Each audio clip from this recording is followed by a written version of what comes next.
Hello madlang person, for today's video madlang person na ito nga pala si Marinho ay mag-unboxing nga pala nito sa mga parcels na dumating ngayong araw ba. Kay sobrang na-excited man si Marinho kaya ayan syempre ano pa bang gagawin ko, di buksan agad o di ba? Nag-order pala ako sa Black App madlang person ba itong lagayan ng sponge at saka itong mga storage box ba tawag nito, storage tray o ano ba, organizer o basta yun na yun. Tapos itong kurtina din sa lababo madlang person ba at sa wakas din talaga madlang person may kapalit na talaga yung kurtina ko na aesthetic na kulay green ba. At may biglang dumating na bisita madlang person. Oy, at hindi ko talaga inasahan ngayong araw ba kay talagang maglilinis talaga ako for today's video ba. Hindi, man lang talaga to nagchat tong babaeng ere ba kaya ayan naabutan niya yung bahay na medyo makalat-kalat ba. Hindi talaga medyo makalat talaga ba.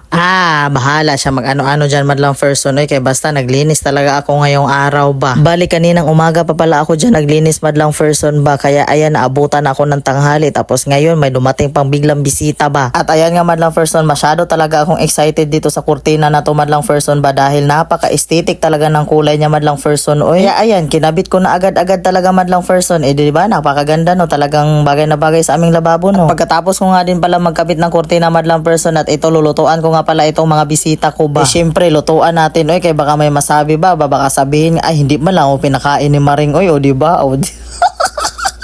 At ayan nga madlang person, magluluto lang pala ako ng biko for today's video madlang person. Oy, saktong-sakto din talaga madlang person kaya may kalahating kilo pa na malagkit dito sa bahay ba. Kaya ayan madlang person, for dago na rin talaga si Maring o diba kung anong meron dyan sa inyo madlang person. Syempre pakainin mo talaga yung bisita mo no kaya baka may masabi pa yan ba. Pero hoy madlang person, char-char lang yan ha, char-char lang yan sa akin madlang person ha. Pero magluto talaga ako dyan ng biko ba. At ayan na nga madlang person, luto na rin pala itong biko ko diba, simpleng luto lang na biko no pero masarap yan. Ayan madlang person, nandito na pala kami sa sala kaya ayan magkainan na kami nitong biko na niluto ko ba tapos nagtimpla na rin pala ako ng black coffee. Ang bisita ko pala for today's video madlang person ba ito palang si Maring Maricar at saka kasama niya rin para yung pinsan niyang bata ba itong si Kai ba. Pero hindi yung bata na sa harap ng kamera madlang person ha, si Jinjin yan, madlang person ba yung anak ko ba. Kay si Kai nasa lipdan man talaga sa gilid-gilid madlang person kay naglalaro man siya kay natutuwa man siya sa mga laruan dyan ba. Nag-usap-usap din pala kami dyan ni Maring Caridad madlang person ba, kumustahan so mga balita-balita mga ganyan kung anong mga